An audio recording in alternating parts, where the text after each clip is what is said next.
जय श्री राम। विद्या, बुद्धि, ज्ञान, लॉजिक, तर्क और व्यापार के कारक ग्रह माने जाने वाले बुध देव का राशि परिवर्तन होने वाला है 31 मई 2024 के दिन। बुध अब वृषभ राशि में गोचर करेंगे, जहां पहले से ही उसी राशि के मालिक शुक्र विराजमान होंगे। गुरु भी वही विराजमान है, यानी अब वृषभ राशि के अंदर बुध का गोचर दो अन्य ग्रह शुक्र और गुरु के प्रभाव से जुड़कर फल देगा। अब ये तीनों ग्रह जहां भी किसी भी कुंडली के अंदर या गोचर में एक साथ होते हैं, खास तौर पर केंद्र त्रिकोण पे होते हैं, तो इनके फल बहुत बेहतर माने जाते हैं, क्योंकि ये तीनों ही नेचुरल यानी नैसर्गिक शुभ ग्रह हैं। और नैसर्गिक शुभ ग्रह का संबंध जब किसी भाव से बनता है या वो किसी भाव को देखते हैं, पूर्ण दृष्टि देते हैं, तो वो भाव फलित हो जाते हैं। ऐसे ही तीनों नैसर्गिक ग्रह मिलकर शास्त्रों में इनको अलग अलग तरीके से बताया गया है। कोई इसको सरस्वती योग कहता है, कोई इसको कलानिधि योग कहता है, तो कुछ शास्त्रों में इसको लक्ष्मी नारायण योग भी कहा गया। अब यहाँ पर बुध ग्रह लगभग 31 मई से लेकर लगभग 14 या 15 जून तक राशि गोचर करेंगे। भले ही ये राशि गोचर का समय छोटे समय का होगा, लेकिन कहते हैं ना, जीवन में तकदीर बदलने के लिए या किस्मत बदलने के लिए एक ही दिन या कुछ पल ही काफ़ी हैं कि उस दौरान मेरा ये काम हुआ और मुझे जीवन में मिल गया, या मैंने सालों साल मेहनत की और मुझे एक दिन रिजल्ट मिला। इसका मतलब उस दौरान आपके ग्रह गोचर आपके फेवर में है, इसलिए आपको वो एक दिन रिजल्ट मिला है। अब हम देखेंगे कि आपकी राशि पर बुध ग्रह के इस गोचर का क्या प्रभाव होगा जब वह शुक्र और गुरु के साथ वृषभ राशि में आएंगे। बुध ग्रह जिनको हम लिक्विडिटी का, व्यापार का कारक कहते हैं, और वृषभ राशि जो कि एक अर्थ त्रिकोणीय राशि है, जिसको हम काल पुरुष यानी मेष लगन से दूसरे भाव से भी देखते हैं। यानी कहीं ना कहीं बुध का एक संबंध धन के भाव से बनता है। शुक्र स्वराशि के होंगे, धन के कारक हैं, फाइनेंस के कारक हैं, और गुरु उसके साथ हैं, प्योर धन के कारक होंगे। इसलिए बुध ग्रह यहाँ धनी हो गए हैं। इसीलिए हमने थंबनेल में लिखा है कि बुध हुए हैं धनी। अब ये ग्रह आपकी राशि से कितना हद तक बेहतर है, उसकी पूर्ण जानकारी आपको मिलेगी।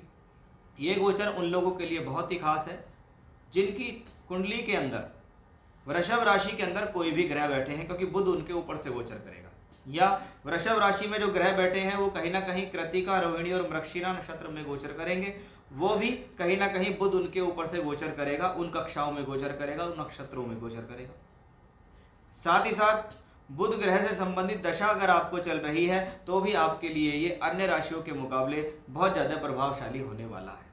अब शास्त्र के अनुसार बुध ग्रह को विद्या से, बुद्धि से, ज्ञान से, शिक्षा से, क्रीड़ा स्थल, स्पोर्ट्स से, आपकी बोलचाल से, आपकी याददाश्त से, आपकी भाषण शैली से, डिबेट करने की शक्ति, बोलने की कला, वाणिज्य, अकाउंटेंसी, जो लोग सीए होते हैं या जहाँ पर बोलने का बहुत ज़्यादा काम होता है, चाहे आप सिंगर हैं, चाहे आप टीचर हैं, चाहे आप लोगों को समझाने का काम करते हैं, सेल्स मार्केटिंग में काम करते हैं, या आप पूर्ण रूप से व्यापारी हैं और आपके अंडर में लोग काम करते हैं, इन सब का कारक होता है बुध। तो इन लोगों पर ज़्यादा प्रभाव इस बुध ग्रह का हो जाता है। अब हम इसको जानेंगे कि आपकी राशि पर ये जो बुध ग्रह आए हैं, ये अब दो अन्य ग्रहों के साथ मिलकर आपको आने वाले समय में क्या देने वाले हैं, क्या लाभ हैं, क्या सावधानियां हैं, कौन सी चीज़ों को जानकर आप अपने जीवन को और ज़्यादा बेहतर बना सकते हैं, उसको हम विस्तार से अब जानते हैं। आइए बात करते हैं कि वृश्चिक राशि के जातकों पर इसका क्या प्रभाव पड़ेगा। देखिए, वृश्चिक राशि से 7वें घर के अंदर बन रहा है ये योग। शास्त्र कहता है जिस भाव में जितने ज़्यादा शुभ ग्रह हों और वो भाव अगर केंद्र त्रिकोण के भाव हों तो उस भाव से संबंधित अच्छे फल मिल जाते हैं। हमने इससे पहले देखा कि शुक्र सप्तमेश होकर सप्तम भाव में है, गुरु धन के कारक होकर सप्तम भाव में है, और अब एक और शुभ ग्रह बुध भी यहाँ आ गए। भले ही वो अष्टमेश हैं, लेकिन वो लाभेश भी हैं।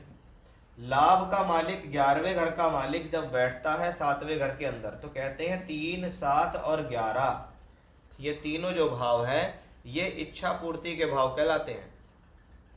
और इच्छा पूर्ति का सीधा सीधा मतलब है कि हमने जो जीवन में सोचा है, जिस टारगेट को लेकर हम चल रहे हैं, जो काम हम चाहते हैं, जिसके लिए हमारी मेहनत हो रही है, वो इच्छा पूर्ति है। कि भाई हमने ये चाहता है, हमारे ये चाहिए, और वो समय आ गया, शुभ ग्रहों का गोचर आ गया, आपकी इच्छा पूर्ति हुई। यानी ये आपकी जो इच्छा पूर्ति है, यानी आपके मन में जो बातें चल रही हैं उसमें कुछ सफलता का योग बुध के द्वारा दिखता है। क्योंकि बुध शिक्षा का प्योर कारक है, वो केंद्र में है। इसलिए जो बच्चे पढ़ रहे हैं एजुकेशन कर रहे हैं, उनके लिए ये स्थिति बेहद शुभ है, क्योंकि पंचम भाव के मालिक गुरु के साथ बन रहा है बुध का ये योग। तो ये एक और बेहतर स्थिति हमें दिखाई दी कि यहाँ पंचम भाव बली हुआ, और जब पंचम भाव बली हुआ तो उसको कारक बुध ने बली कर दिया। तो बुध और गुरु, तो पांचवा घर शिक्षा विद्या बुद्धि संतान का है, इनके पूरे रिजल्ट मिलेंगे। अब सप्तम का मालिक सप्तम में है शुक्र, पंचम के मालिक के साथ है, और बुध लाभ के मालिक भी होकर है। तो क्या हुआ था है, प्रेम संबंधों का विवाह में परिवर्तन होना, लव मैरिज का अरेंज मैरिज में चेंज होके मैरिज हो जाना, परिवार की स्वीकृति मिल जाना, परिवार वाले बात मान गए हैं, वो सब भी यहाँ से दिखता है। 7th हाउस पब्लिक इमेज है, आप जहाँ काम करते हैं, नौकरी कर रहे हैं, वहाँ आपकी इमेज बढ़ती है, आपको सम्मान मिलता है। 7th हाउस पद प्राप्ति का है, ये स्थिति पद प्राप्ति दिलाती, प्रमोशंस हो रहे हैं, आपको कोई ऑफिस में अच्छी जिम्मेदारी मिल गई है, आपको सामाजिक रूप से तरक्की मिल रही है, 7th हाउस के अंदर आता है। 7वां घर पत्नी का और जीवन साथी का, यानी पत्नी या पति का मिलना, रिश्ता पक्का होना और जीवन साथी का सहयोग मिलना भी 7वें घर में ही दिखाई देता है। ये 3 शुभ ग्रह 7th हाउस को मजबूत करते हैं, और 7वें घर में पद प्राप्ति है, सामाजिक स्थिति है, व्यापार है, नौकरी है, विवाह वैवाहिक संबंध है, इसलिए 7th हाउस पूर्ण बली हुआ, क्योंकि 7वें घर में 3 शुभ ग्रह, यही तीनों ग्रह सरस्वती योग, कलानिधि योग, लक्ष्मी नारायण योग बनाते हैं। यही तीनों ग्रह राशि से बैठकर आपकी राशि को वापस देखते हैं सप्तम भाव से बैठकर, यानी जब राशि को कोई ग्रह देखता है तो स्वास्थ्य सम्मान के लिए शुभ है।